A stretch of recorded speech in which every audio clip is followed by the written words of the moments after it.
Hey, everybody, it's Donna Cravotta, and we are back again with another interview for the Real 50 Over 50. And this week we have Rochelle Conde now, and she is a podcaster, a blogger, and she's created this platform called Unabashed You because you're already good enough. Unabashed You has been heard in over 90 countries, sharing the stories of more than 200 extraordinary everyday people because we all matter. Other roles that she's enjoyed are elementary school teacher, and she really liked the fifth grade, director for children's performing arts programs, and the author of Standing Tall, a collection of hope, sharing the gifts of loss after the death of her infant son. Rochelle is a servant leader, and any role or opportunity that she is involved in, she encourages, I'm sorry, she aspires to inspire. And Yes. she's available to facilitate workshops, host panel discussions, speak at women's events, and support creative, inspiring endeavors and more. Just ask if you need something. So, welcome. We Yes. are going to have a great conversation, and hopefully, we'll have a few people join us too. It's a pleasure, absolute pleasure to be here. I'm grateful for the invitation, Donna. I know you're doing a lot of really important work that needs to be seen and valued. Thank you. Yes, and I'm with you. I believe that we really need to share the stories of everyday people, not the people that show up at the top of the streams, but the people that are really at the front lines of living life. Right, right. We don't have typically a whole team of people that are helping to get the word out there, right? Mhm. We're, behind the scenes wanting to share the goodness. Yeah, yeah. And I'm going to just start with this because we're both on the same page with this as well. The best way to do that is to become who you already are. So let's talk about that a little bit. It's interesting. I heard a speaker say in a talk, "Become who you already are," and I was so struck by that phrase because we are already something, but are we really living into the fullness or expanse of that? And I think a lot of times the answer is no. We because of people pleasing, because of comparison, because of so many reasons, so many fears, so many things that stop us. We just kind of turn down who we are to fit sort of the situation and the people that we're around. We just turn it down. And I want to say, don't turn it No, down. Whoever that no. you are, be that. And wasn't it Abraham Lincoln who said, whoever you are, be a good one, or whatever you Mhm. do, be a good one, or whatever the quote is. And I think I saw too many people, women in particular, but too many people just not living in the full color of who they are and feeling sort of like, oh, I'm so sorry. Oh, I'm so sorry. Oh, I'm so sorry. And I just thought, oh no, we can't. No, no, no, Gotta, you really have to step into that. yeah, we've got to Yeah, do something about that. like, I've always believed this to be true, and then after doing these interviews for the last year and a half, it's really become, like, one of the biggest lessons that I've learned through this, or validations maybe, is that for years, we just kind of gave it away, you know? We put down these parts of ourselves and we shut them off, or we stuff them down like so deep we forgot that they were part of us. And Mhm. when you reach this middle age, you, for one reason or another, have more space, and you start to have the room to think about what you really want. And all of these parts come to the surface. And it's often labeled as reinventing, but it's not reinventing, it's remembering. It's you're remembering all of these pieces of you that are your purest essence. And when you start to bring them to the surface and put them together, this is when, like, people do extraordinary things because they're leaving everything else behind, and they're really focusing and putting the energy into who they truly are. And I think, excellent point. And I think part of that is caring less what other people are going to think and Yeah. caring more about who I am and the thing that I want to get out there and share. It's usually typically something you are sharing. It's not something you're just doing in a vacuum. I mean, even if you paint, you're painting by yourself. Ultimately, you want to share and show what you've done, because it whoever is on the receiving end is going to be, somehow they're going to have an experience around that, whatever Mhm. that might be, podcast, writing, Mhm. art, whatever it is. I feel like, I think too, Donna, I know you just recently turned 60, and I've been 60 for a little minute here. And I felt like, okay, I'm calling this the third act. And it's not Mhm. original. Somebody else came up with that. But I like that idea of my third act. And this is the third act. Yeah, This is, this is it. we're in the home stretch. So that begins to give you more permission Yeah. to, okay, whoa, wait a minute. You hear it's never too late, and I say late is coming. So since we know late is coming, like, now's the time. Whatever the thing is, whoever you want to be, you've got to take some time for yourself and explore that, discover that, be that, do that, share that. And I also think that as hurried and informationally aged as our time is right now, I don't think enough people, and I'm going to say women in particular more, because I think I speak into that space as a woman better than but maybe this is true for men too. We don't always even know who we are in the first place. No, because we forget. We forget, and then you got, like, you would get to know someone else. Sometimes we need to, take that time and, like, figure out, well, wait a minute, who am I? What do I like? What are my passions? What do I think my gifts are? What are the things that I want to work on? Or just knowing who you are. And I find it really fascinating. There are a lot of really great tools out there, free tools that, you can assess, you can find out, oh my gosh, I didn't really, but that makes sense now that I see, it in writing or whatever. Oh, yes, that's right. And there's you start to, like, recognize, and then there's a sense of knowing and feeling good about that. Yeah.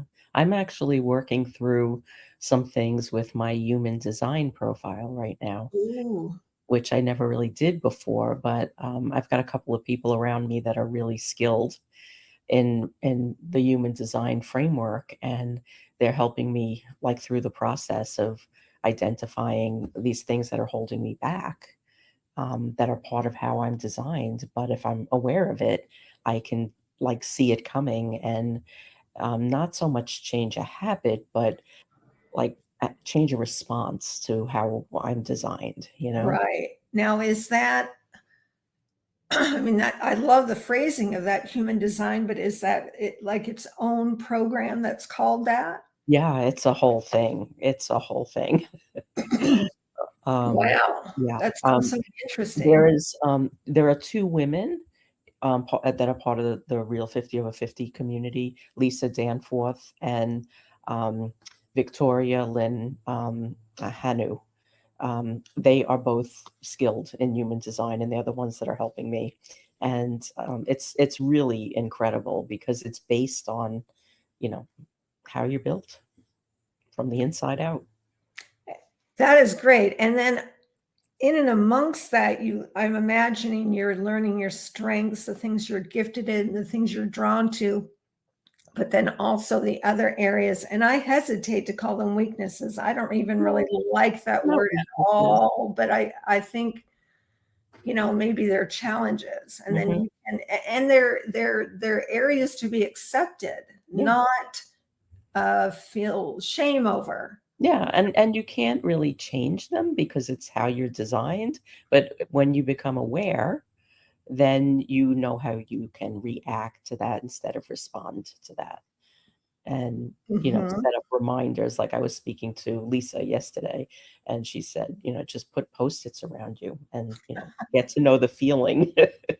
And when that feeling starts to rise up, like, you just look over to that post and say, "Oh, yeah, I'm not supposed to like, like this isn't, not, I shouldn't say not supposed to, but this isn't in the best service Right. to react There's this a better way. But choice. not just for me, for the people around Yeah, me too, because that's a place of struggle.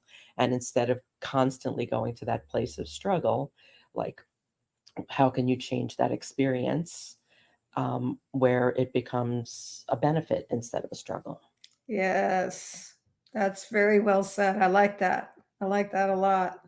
Yeah, and it's not about changing. And just like that's not about changing and it's not about reinventing, because like what you say is like we all matter and we are all already good enough. We don't have to change ourselves. But so many people go into this thinking that they have to change.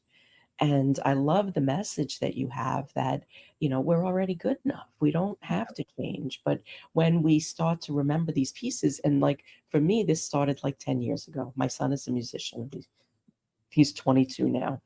And he, when he turned around 10 years old, he started getting all this space junk clunking on him and he was changing. His personality was changing, as we do. Like the world comes into our makeup, right? And he just lost this pureness that was about him, and until he started to play music. And when he was on Mhm. stage, I saw that same look in his eye when he was a baby, and he had that same openness and that same fearlessness. And I was like, oh my goodness, he's like remembering, like I could see it. And like, I'm sure nobody else saw it, but I was his mother, Right. knew every bit of him. And then I started to kind of apply that to myself, and I was like, what am I missing? Right. Well, it's that feeling of being authentic. Yeah. And you know within yourself whether you are being authentic or not. Sometimes it's so buried, you have to kind Well, of yes. excavate it and reestablish that relationship with that part of yourself, and it doesn't happen overnight. And I think that's what the 40s and the 50s are about. Yes, and that's why I like to say that I like to focus on the ing of things. Mhm. You're growing, you're learning, you're processing. It's ongoing, and you never really arrive. At least I don't want to arrive, and until the last breath. Then Mhm. then I've arrived. But until then, I have that desire to keep. Not that I'm not already good enough, because I am. It's that there's more to It's more. experience, there's more to discover, there's more to explore, and I think that's some of the best part of life Yeah, is not knowing what's around the corner, yeah, and being able to be open to experience it. And I find a lot of in conversations, not so much with guests, but maybe outside of the podcast. I've had a couple of people say to me recently, like if I ask them, "Hey, would you want to come on and be a guest?" "Oh, I'm not that interesting." It's like, I know. whoa, wait a minute. Two people within a 24-hour period said that, and th- first of all, that's not the point. Second of all, yes, you are. Yes, you are. Yes, you are. You just want to shake them up, right? Yes, I mean, I contend that everybody's interesting, and the fact that that was a go-to response, Hmm. it kind of made me sad. Like, gosh, how, yes, you are. If we had a conversation, we would find out all kinds of interesting things. Anyway, it's moments like that that spur me on to continue to get out, this message of be you, be a Yeah, good one, yeah, be you. yeah, yeah, yeah. And I mean, when you do that, everything really changes, because like that whole, construct of competition just goes away, Right. because we're all Absolutely. just doing our own thing, and sometimes we align and sometimes we don't, and stick with the people you align with. Right. And it's goodness. So how can there be too much goodness out there, Yeah. And also I think at least the women that I'm around are like you are looking for ways to collaborate. Yes. How can I help you? How can I support you? How can I encourage you? And finding these different ways to come together and be more even together than we were individually, which was already incredible. Yeah, but like Lynn is saying here, the not Okay. knowing creates some amazing possibilities, right? So, Yes. like when you start to collaborate with people, even if you do the exact same thing, you do it differently. You do this for different people. You have a different things make you curious, you know? And when two people that have deep knowledge in the same skill set come together and like share their experiences and their ideas and their dreams and goals and whatever it may be, it just makes it all bigger Yes. in like Yes. the best possible way. I agree. Yes. Thank you for that, Lynn. That is, yeah, the not knowing that creates amazing possibilities. And that's some of the excitement of it. Because if you knew it all, if you knew every day what your day was going to be, what the possibilities were, I just think it would lose some of its sort of excitement, some of the anticipation, and there's some real energy there. And even when it doesn't turn out great, then being able to look at that and think, okay, well, that didn't go maybe like I hoped it did, but how can I, learn a little something from that and take that and move forward? Exactly, exactly. I mean, I come and sit at my desk every morning, and the first thought that I have when I sit here is, I wonder how today's going to end. Because I know I have my little list of things I need to do, but that's just a checklist, you know? But like Yeah, in between that checklist, every single day something happens that I wasn't expecting. Every day. absolutely. Many And things, right? yeah, yeah, totally. And that to me is exciting because you just don't know. I mean, your day can start one way, and by the end of the day, it could be totally different, and you could be in an entirely different place. Yes, And that to me is exciting. that is exciting. Absolutely. And it's a big part of that is introductions, like meeting new people, and just knowing that people and have these relationships that when they meet new people, they're like, I Mm, need to introduce you to so and so.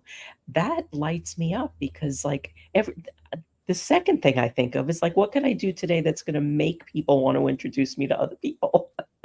right. It's this beautiful ripple Inspire effect that. that keeps going. Yes, absolutely. Love it. Yeah, and Lee is saying the magic of life. Absolutely. I mean, it's just we all connect in different ways. And um, I really believe, I mean, I know, I don't even have to say I believe, I've witnessed this in progress. Um, when we do connect genuinely, things happen. And this is how we're going to be successful in our businesses. This is how we're going to have relationships that are meaningful. This is how we're going to be able to gather together and make a really big impact that we couldn't make by ourselves. Absolutely. Absolutely. And I think it then takes each person doing the thing that only they can do and putting it out there. You're doing only the thing that only Donna can do. You're doing it. I'm doing the thing that only I can do. Each person, I would love to encourage each person to do that. And that's part of what I enjoy doing. Yeah. So let me throw out a challenge here to people that are Sure. listening. And if you're listening on the replay, you put this in the comments and tag us so we can come back and keep this going. But if you're listening right now, post in the comments, what's that one thing that you do that nobody else could do? And let's talk about that. And it's the question that it starts really, it's a general question, but it can be very thought provoking. Why are you Mhm. here? Yeah. Why are you here? I mean, we can say, well, I'm a mom, I'm a this, I'm a that. And then you can take it farther out. And then not, so maybe you play with that and you get a sense of that, but you can't sit there. It's like, then the next question is, what are you doing about it? What are you doing about it? You don't have to. The sadness isn't you if you don't do it. The sadness, the disappointment is in the not doing it. So, why are you here? What are you doing about it? And then who would you be if you weren't afraid? Who Yeah. would you Oh, what be an if you excellent point. weren't afraid? It stops you in your tracks because you think, oh gosh, I mean, all the things that we have now that, we're plagued with self doubt and insecurity and anxiety and comparison and people pleasing. And I mean, the list is so very long. And I feel like it's on the same continuum with confidence. So if you can kind of look at your fears, identify them, because I think that's helpful in minimizing them. If you can minimize that, then confidence has a place to go. Mm, It can rise if you can get the fear down. And there's so many wonderful tools and ways to do that. Part of my message is that the late is coming. I mean, mhm. having hit 60 and realizing, oh my gosh, this is the third act. So, Yeah. like we talked about, if there's anything I want to do, now's It's the now. time. Now's the time Yeah. because, you read about people who work with end of life patients, their clients, and they say, it's never about work, it's never Mhm. about acquisition, it's about relationships, it's about wanting to have done the things, whatever those things were, that bring meaning to yourself and meaning to others. Yeah. So we have a couple of takers on the challenge here. Great. So Lynn said her one thing is that she asks unexpected questions about who you want to impact. So that's really knowing your who. Ah, And asking unexpected questions about who you want to impact. Okay. I'd be curious to know, as for her, if that's across the board or if she's thinking of particular scenarios. What are your thoughts, Donna? well, let's ask Lynn. Lynn, pop in the comments. And while we're waiting for her to respond, Lee also chimed in, and she inspires others to get the soul and story into their marketing. And then she says, "This ain't no dress rehearsal." That's right. And I, um, I appreciate the soul in the story because I think oftentimes as a consumer, we feel being on the passive end of marketing when you've got a story and when it feels authentic and yeah, when you're just trying to sell me something. yeah, And it's yeah, such a turnoff. If you're just trying to sell me something, you don't have soul and story, I'm out. yeah. It's But so if you true. if you'd done it a different way, maybe I would have been interested. Yeah, yeah. You have to feel it, and you have to really. And I mean, just even to go back, I think it's very tied to what Lynn said as well. You have to really understand who your who is to be able Mhm. to effectively create a story and infuse it with your soul so it speaks to the Right. person that you want to connect with. So it's very intertwined and and critically important, because if you think you're speaking to everyone, you're speaking to no one, or yourself, which is even Really? Do worse. you think that's true? Do you think that's Oh, I true? If know you that's true. Yeah. You Okay, can't speak to interesting. everybody because, like, what you just said is that, like, if they're just trying to sell you something, you don't feel it and you walking away. But if they have, like, if they understood what, and I don't want to just focus on pain points, because I think it's really important to understand, more than one emotion about the person, the people or group of people that you want to connect. So it's not just about a pain point, but it's like, what do they desire? What do they want? What gets them excited? What do they love? What lights them up? And you can craft your story in a way that speaks to that in them. And then there is like this undercurrent, and that undercurrent is the thing that you feel. So it's not so much that like, oh God, what are they selling me now? Because the hands automatically go up, right? But Yes. and then it becomes okay. Now prove to me. So now Right. to prove, and that turns into a bullet point list, and that doesn't work either. But when you can feel that, then you're drawn in, and you want to. Right. And it's really, it's here. Lee has some more to add here. 83% of buyers purchase on shared values and on authentic brand image. It's very true.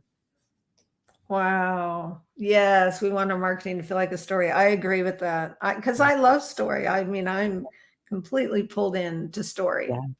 And I mean, we're both doing that with the stories that we share, other people's stories that we share, because Hmm. they're the stories of the everyday people that often Yes. don't get to be shared. So, Yes, and, exactly. and Exactly. can we talk a little about that? Like, what lights you up about that?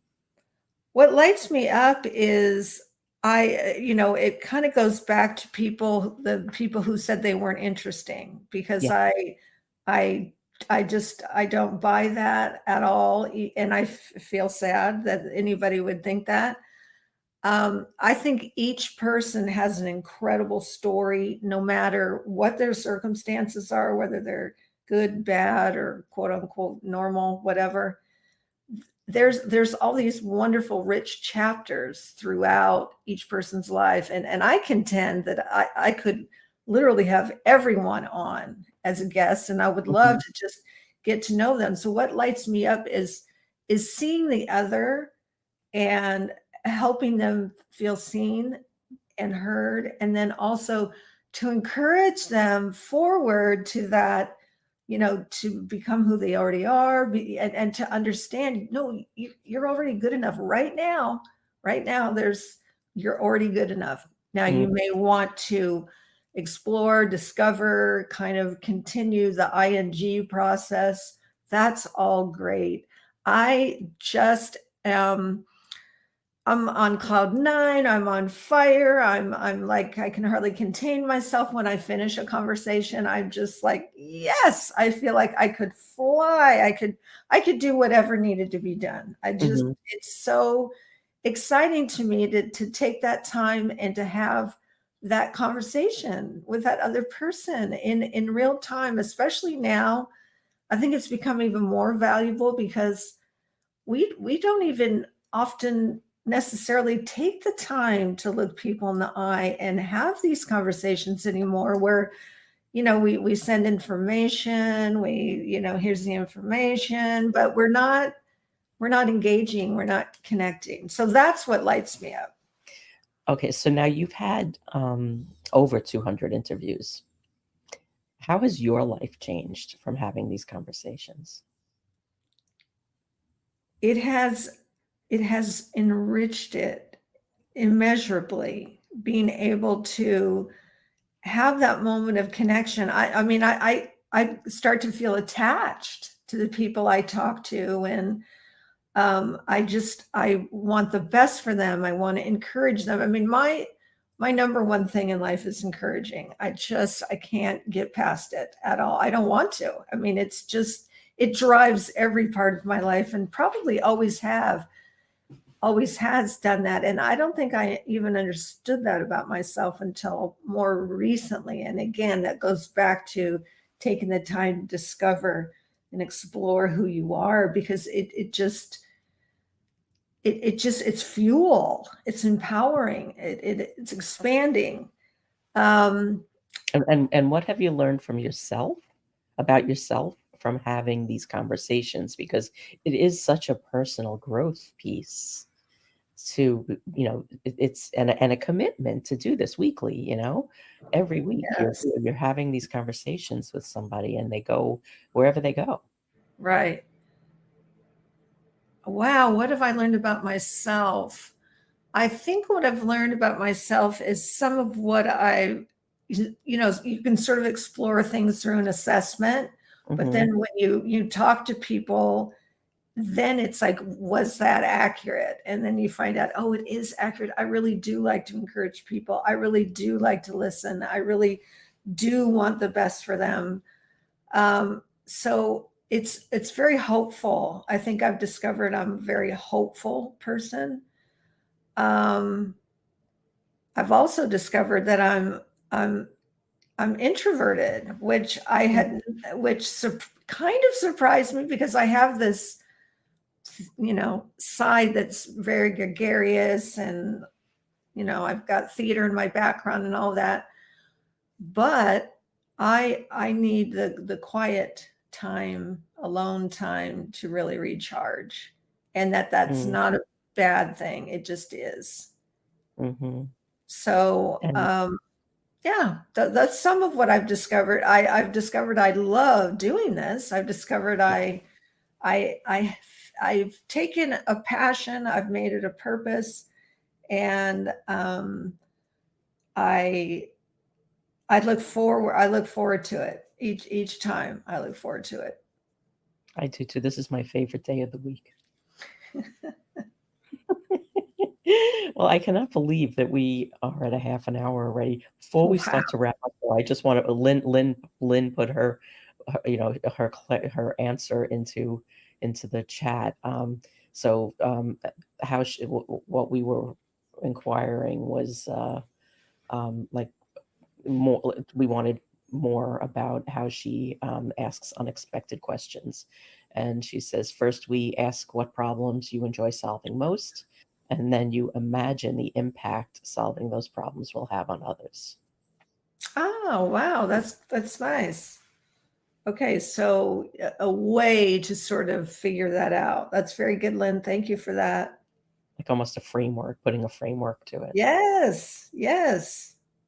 Okay, so I could talk to you all day long, but I As can't. yes, I could keep going as well. But you can find Rochelle at unabashedyou.com. She's got a ton of podcasts on there, including one that we did a while back. Yes, Go and binge, leave reviews, like and comment and share and do all the things because they matter. they do. And I like to wrap up these interviews with a wisdom bomb. So something that you want people to know or leave them with, something kind of small and actionable that can make a difference. I would say one of my favorite quotes, and I wish I had written it myself, but it doesn't matter. I didn't, and I still love it as if I did. Then the day came when the risk to remain tied in the bud was more painful than the risk it took to blossom.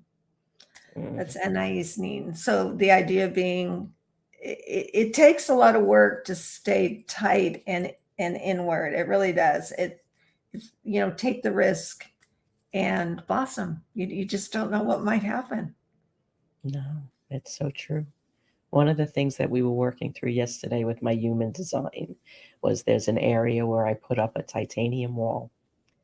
And the titanium wall at some point was it was protection and it was safety and it was survival, but it has now become a prison.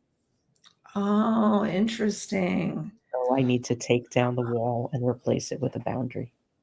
There you go. Oh, yes. Oh my gosh, that's such a good point. And I think probably a lot of us have done that and can relate to that. You could do a whole topic on that. I mean, we could learn from that. That'd be great. Yeah. Well, our first panel discussion was on boundaries, but I think we're going to need to readdress that one. Right, especially with the sort of newfound extra, it's kind of like the onion. You've got another Yeah. layer of understanding about that, Yeah. how a boundary can become a wall that then is not the healthiest, and it's not really protecting you anymore. It's actually doing some harm. And Yeah. you want to not have a wall. Yeah. That's Yeah. very good, Donna. That's very exciting. I find that little, It is really exciting. yeah, that aha moment very exciting. Yeah, it's very exciting. And we have one more message from Lee, which I would really love for you to see. Yes. Um, she said, brilliant, Lynn. Truth. Thank you, Rochelle. Your curiosity and encouraging spirit and love for humanity is amazing. Oh, and thank you, Donna. She says, Lee, thank you, ladies, for tuning in live. It's Mm, been an absolute pleasure and my honor to share this time with you, Donna. Of course, what you're doing is very it's important. Just doesn't sound like a good enough word. It's, I don't even know what's a good word for it. It has value. It has great value and impact and potential for inspiration and encouragement and all those good words. And So we're thank just getting started. Yeah, and we're just getting started, right? Yeah. Thank Yeah. you. Thank you for Okay. all you do, Donna. Thank you as well. And thank you, Lee and Lynn, for being here live. And if you're on the replay, get into the conversation and tag us. We'll come back and chat with you, and come back next Wednesday, every Wednesday, all the way into April. We are booked. And thank you, Rochelle, for sharing your stories and for doing the work that you do, because there are so many people that need to have that light shown upon them. So Thank you, more Donna. people could know about them. Thank you so much. Okay. Have a great Wednesday, everybody. We'll be back.